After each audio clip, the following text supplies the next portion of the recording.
हरे कृष्ण राधे राधे। ओम नमो विश्वरूपस्य भार्यासि पद्मे पद्मालये शुभे सर्वत पाहि मां देवी महालक्ष्मी नमस्ते नमस्ते नमस्ते। जय मा लक्ष्मी। मा लक्ष्मीर नाम केन एत करछि कारण चलছে भाद्र मास और भाद्र मासे आमरा मा लक्ष्मीके अवश्य स्मरण करब। केन?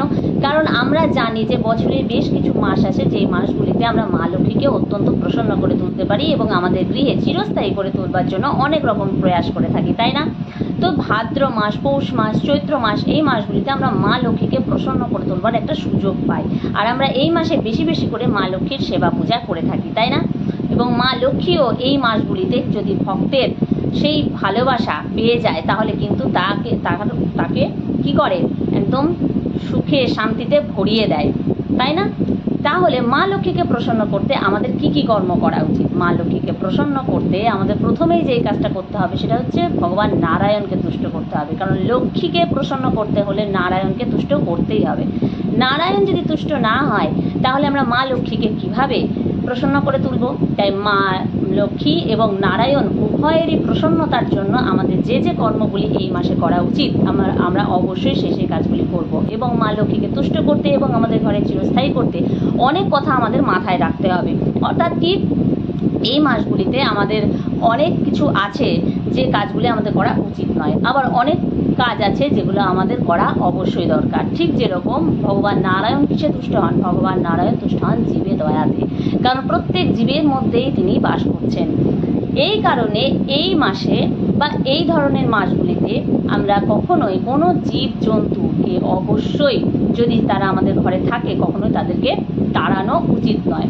অর্থাৎ কি, আমাদের প্রত্যেক জীবজন্তুর প্রতি সারা বছরই দয়া রাখা উচিত, কিন্তু বিশেষ করে এই সব মাসগুলিতে আমাদের ঘরে অনেক সময় কি হয় যে কুকুর, ছাগল বা বিড়াল এরা যদি ঘরে ঢুকে যায় তাহলে আমরা কি করি, অনেকে তাদেরকে প্রহার করি, আঘাত করার চেষ্টা করি যাতে তারা সঙ্গে সঙ্গে বেরিয়ে যায়, বাড়ি থেকে বেরিয়ে যায়, দূর হয়ে যায়। অনেকেই আছে যারা করে থাকে, আবার অনেকে আছে যারা এসব করে না। কিন্তু প্রত্যেকের কাছে আমার একটা এই কথা বলতে চাই যে এই মাসগুলিতে অর্থাৎ এই যে মা লক্ষ্মীর প্রিয় মাস বা মা লক্ষ্মীকে তুষ্ট করবার যে মাসগুলি আমরা পেয়ে যাই, সুযোগ পেয়ে যাই মা লক্ষ্মীকে প্রসন্ন করতে এবং ভগবান নারায়ণ কিন্তু প্রসন্ন করতে, তো সেই সব মাসগুলিতে কখনোই এমনটি করা উচিত নয়। কুকুর, ছাগল, বেড়াল কাউকে এই ভাদ্র মাসে বা পৌষ মাসে কখনোই ঘর থেকে তাড়িয়ে দেওয়া উচিত নয় বা এদেরকে ঘর থেকে দূর করে দেওয়া উচিত নয় বা তাদের আঘাত করা উচিত নয়। তারা যদি কোনো রকমের ভুলবশত কোনো অপরাধও করে ফেলে তবুও কিন্তু তাদের তাড়িয়ে দেওয়া উচিত নয়। ঠিক যেরকম হয়তো বিড়াল আমাদের ঘরে দুধটা খেয়ে নিল, আমি রাগের মাথায় তাকে প্রহার করলাম এবং তাকে ঘর থেকে দূর দূর করে বের করে দিলাম, এটা করা কখনোই উচিত নয়। মা লক্ষ্মী কিন্তু এতে কখনোই প্রসন্ন হন না, কারণ আমাদের মধ্যে যে বিবেক, বিবেচনা, বুদ্ধি ঈশ্বর দিয়ে পাঠিয়েছেন এই পৃথিবীতে তা কিন্তু কখনোই অন্যান্য জীবের মধ্যে নেই।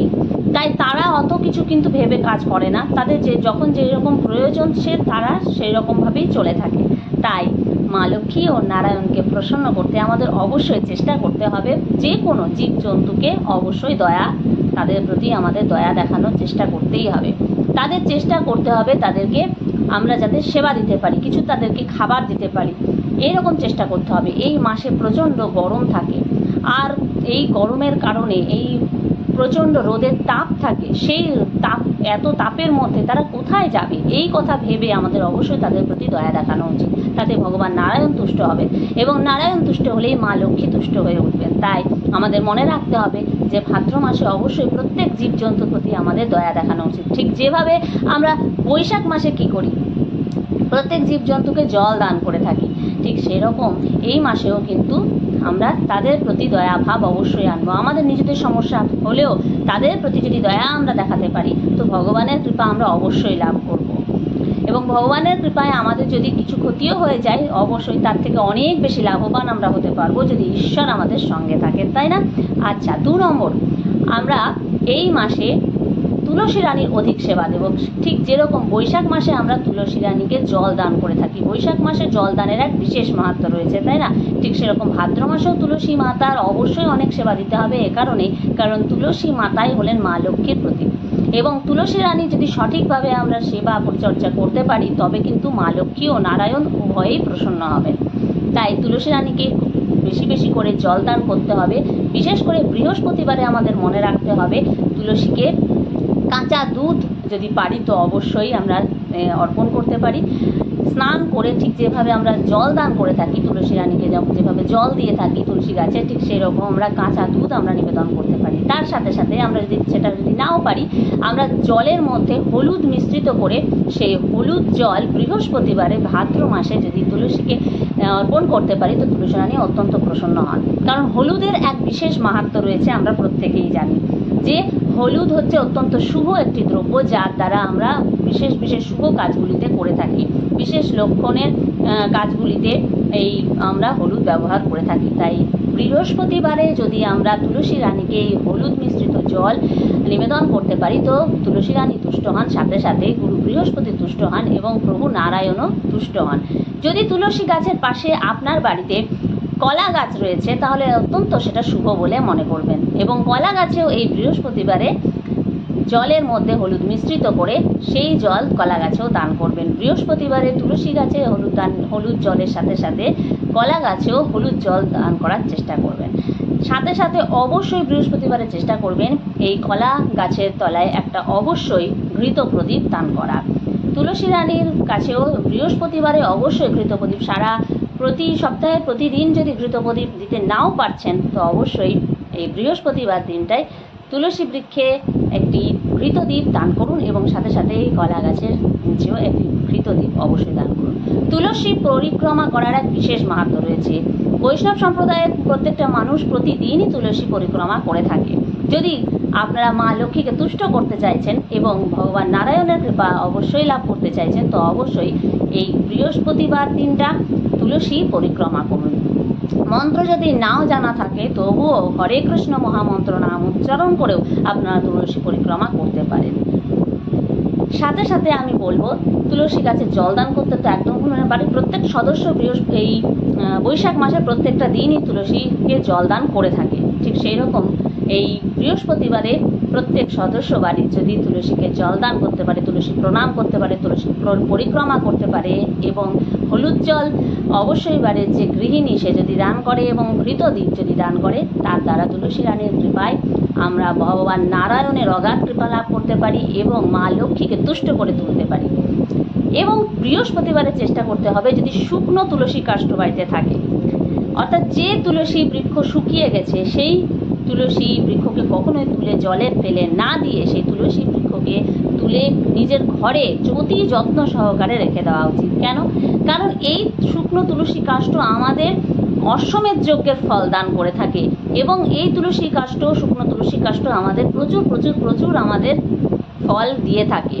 ভগবানের অগাধ কৃপা আমরা লাভ করতে পারি, ভগবান নারায়ণকে তুষ্ট করার বিশেষ সুযোগ আমরা লাভ করে থাকি শুকনো তুলসী কাষ্ঠে। এর আগেও আমি এই শুকনো তুলসী কাষ্ঠ নিয়ে বিভিন্ন রকমের ভিডিও করেছি, কিন্তু তার সঙ্গে আজকের দিনেও আমি এই কথাটা বলছি যে বৃহস্পতিবারে ভাদ্র মাসে যদি এই শুকনো তুলসী কাষ্ঠের যদি আমরা দীপ প্রজ্বলন করতে পারি, অর্থাৎ এতে সলতে যেভাবে আমি এর আগে বলেছি যে তুলো জড়িয়ে ঘিয়ে ডুবিয়ে তার দ্বারা আমরা যদি দীপ দান করি তাহলে মা লক্ষ্মী এবং নারায়ণ উভয়ে অত্যন্ত তুষ্ট হয়ে ওঠে। তার সাথে সাথে যদি তুলসী মঞ্জুরি যদি সচন্দনে আমরা ভগবানকে নিবেদন করতে পারি, অর্থাৎ শ্রী হরিকে যদি নিবেদন করতে পারি তো শ্রী হরি তুষ্ট হলে মা লক্ষ্মীও তুষ্ট হয়ে ওঠেন। এই কারণে আমরা চেষ্টা করব যে ভাদ্র মাসে এইভাবে তুলসী রানীর সেবা দিয়ে আমরা মা লক্ষ্মী ও নারায়ণকে তুষ্ট করে তুলতে এবং সাথে সাথে সকল জীবজন্তুর প্রতি দয়া ভাব দেখিয়ে আমরা মা লক্ষ্মী ও নারায়ণকে তুষ্ট করে তুলতে পারবো। তার সাথে সাথে আমাদের মনে রাখতে হবে এই ভাদ্র মাসে আমরা কখনোই অত্যন্ত বেলা করে ঘুম থেকে উঠবো না। আমাদের অনেকেরই অভ্যাস থাকে যে আমরা হয়তো কাজে এতটাই ব্যস্ত থাকি রাতের দিকে যে অনেকটা রাত হয়ে যায়। এখন যা পরিস্থিতি চলছে যে আজকের দিনের ভাই বোনেরা প্রত্যেকেই হয়তো অনেক রাত পর্যন্ত কাজ করার পর সকালে সূর্য উদয়ের অনেকটা পরে শয্যা ত্যাগ করে থাকে। কিন্তু এটা ভাদ্র মাসে মা লক্ষ্মী এবং নারায়ণকে যদি তুষ্ট করতে অবশ্যই আমরা চাই তো আমাদের কিন্তু চেষ্টা করতে হবে শয্যা ত্যাগ খুব তাড়াতাড়ি করবার, অর্থাৎ আমাদের ভোর শয্যা ত্যাগ করা উচিত। সেখানে যদি একটু দেরি হয়েও যায় অন্তত পক্ষে 6টার পরে যেন না হয়, এটা আমাদের লক্ষ্য রাখতে হবে। না হলে মা লক্ষ্মী ও নারায়ণ কিন্তু তুষ্টর বদলে অসন্তুষ্ট হয়ে যাবেন। তো চেষ্টা করতে হবে এই দিকগুলো লক্ষ্য রাখার। তার সাথে আমি আরও একটা পয়েন্ট আপনাদের সঙ্গে আলোচনা করতে চাই যে ভাদ্র মাসে মা লক্ষ্মী ও নারায়ণকে তুষ্ট করবার জন্য আমাদের বিশেষ কিছু জিনিস রয়েছে যেগুলি আমাদের কখনোই অপরকে দেওয়া উচিত নয়। কারোর অসুবিধাতেও বৃহস্পতিবারে চাল দান করা উচিত নয়, কারণ বৃহস্পতিবারে মা লক্ষ্মীকে ঘরে আনতে হয়, সেদিন মা লক্ষ্মীকে ঘর থেকে বাইরে বের করে দিতে নেই। তাই এই দিনে কেউ যদি কাউকে যদি আমরা চাল দিতে চাইছি ধার হিসেবে, তো এই দিনে কখনোই চাল ধার দেবো না। যদি দিতে হয় তো হয় আগের দিন দিতে হবে, নয়তো পরের দিন। কিন্তু বৃহস্পতিবারে এই ভাদ্র মাসে কখনোই চাল কাউকে দেব না, ধার দেব না, বা এই দিনে টাকা পয়সাও ধার দেওয়া উচিত নয়। এতে কি হয়, এতে আমরা আমাদের ঘরের যে মা লক্ষ্মীকে যেভাবে আমরা চাইছি তুষ্ট করে চিরস্থায়ী করতে, সেখান থেকে কিন্তু আমরা আমাদের নিজেদেরকে অসুবিধায় ফেলে দিচ্ছি। তো আরও কিছু জিনিস রয়েছে যেগুলি আপনাদের সঙ্গে আলোচনা করতে চাইছি। সেগুলি হচ্ছে ঠিক যেমন নুন কখনোই কিন্তু এই ভাদ্র মাসে সন্ধে হয়ে যাওয়ার পরে কোনো সময়ই সারা বছরই নুন কখনোই সন্ধে হয়ে গেলে কিন্তু কাউকে দিতে নেই। বা হলুদ, তার সাথে হলুদও কিন্তু কাউকে দিতে নেই সন্ধে হয়ে যাওয়ার পর। বিশেষ করে অন্য মাসগুলি যদি আমরা নাও মানতে পারি, কারোর বিশেষ প্রয়োজনে কাউকে হয়তো দিয়েও দিলাম, কিন্তু এই ভাদ্র মাসটা আমাদের অবশ্যই পালন করতে হবে। ভাদ্র মাসে কখনোই নুন বা হলুদ, যেটা আমাদের রান্নাঘরে অত্যন্ত প্রয়োজনীয় দ্রব্য, সেগুলি আমাদের কখনোই অপরকে দিতে নেই, ধার দিতে নেই, বা কারোর কাছ থেকে নিয়ে আসতেও নেই।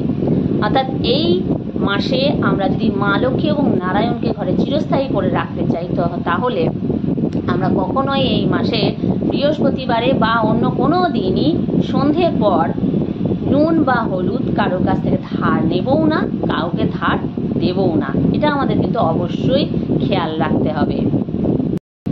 4 নম্বর পয়েন্ট যেটা বলবো সেটা হচ্ছে যে বাড়িতে এই সময়ে গোমাতা যদি আসছে, তাহলে জানতে হবে এটা আমাদের জন্য অত্যন্ত শুভ একটা সংকেত। কারণ গোমাতা তার ঘরেই প্রবেশ করে যে ভগবানকে ভালোবাসে।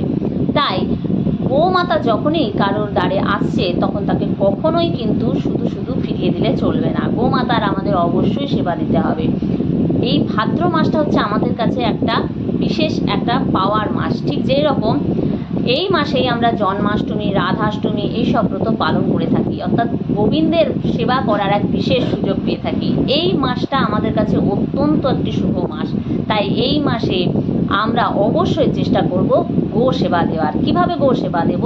আমাদের দ্বারে যদি কোনো গোমাতা চলে আসছে, তো অবশ্যই তাকে কিছু খাওয়াবো, তাকে জল দান করবো, তার প্রতি প্রণাম জানাবো, তার প্রতি শ্রদ্ধা ভাব জানাবো। কখনোই তাকে আঘাত করা বা প্রহার করা উচিত নয়। অন্যান্য জীবজন্তুর তো কথা বলেছি, কিন্তু গোমাতার বিশেষভাবে এই সময়ে সেবা দিলে, অর্থাৎ এর সাথে যদি আমরা পারিত হলুদের যে টিকা লাগিয়ে দিই, তিলক করে দিই গোমাতাকে, গোমাতার গলায় হাত বোলালে, গোমাতা যখন তার মুখটি উপর দিকে করে, তখন জানতে হবে যে গোমাতা ওপরে ভগবানের কাছে আমাদের হয়ে প্রার্থনা জানায়। কারণ ভগবান সবসময় গো পালন করেছেন, তাই তো তিনি গোবিন্দ। গোমাতাকে আনন্দ প্রদান করেছেন, তাই তো তিনি গোবিন্দ। তাই গোবিন্দকে যদি কেউ আমাদের হয়ে আমাদের ভালো কামনা, শুভ কামনার জন্য যদি কেউ শুভ কামনা করতে পারে, তো একমাত্র হলো তা গোমাতা। গোমাতা যদি আমরা সঠিক সেবা দিতে পারি, তো গোবিন্দের কৃপা অবশ্যই লাভ করতে পারবো। তাই আমরা চেষ্টা করব, যখনই কখনো আমাদের যদি গোমাতার সঙ্গে সাক্ষাৎ হয়ে যায় এই মাসে, অবশ্যই তার সেবা দেওয়ার চেষ্টা করব। গোমাতার সেবা তো সব সময় দেওয়া উচিত, কিন্তু এই মাসে একদম আমাদের সুযোগ হারালে চলবে না। এই মাসে যখনই আমাদের গোমাতার সঙ্গে সাক্ষাৎ হয়ে যাচ্ছে বা আমাদের দ্বারে চলে আসছে, অবশ্যই তাকে কিছু না কিছু, ঘরে যাই থাকুক না কেন, আমরা অবশ্যই তাকে খাওয়ানোর চেষ্টা করব, তাকে জল দান করার চেষ্টা করব, তার মাথায় গলায় হাত বোলানোর চেষ্টা করব, তার কপালে একটা তিলক পরিয়ে দেওয়ার চেষ্টা করব, হলুদের তিলক।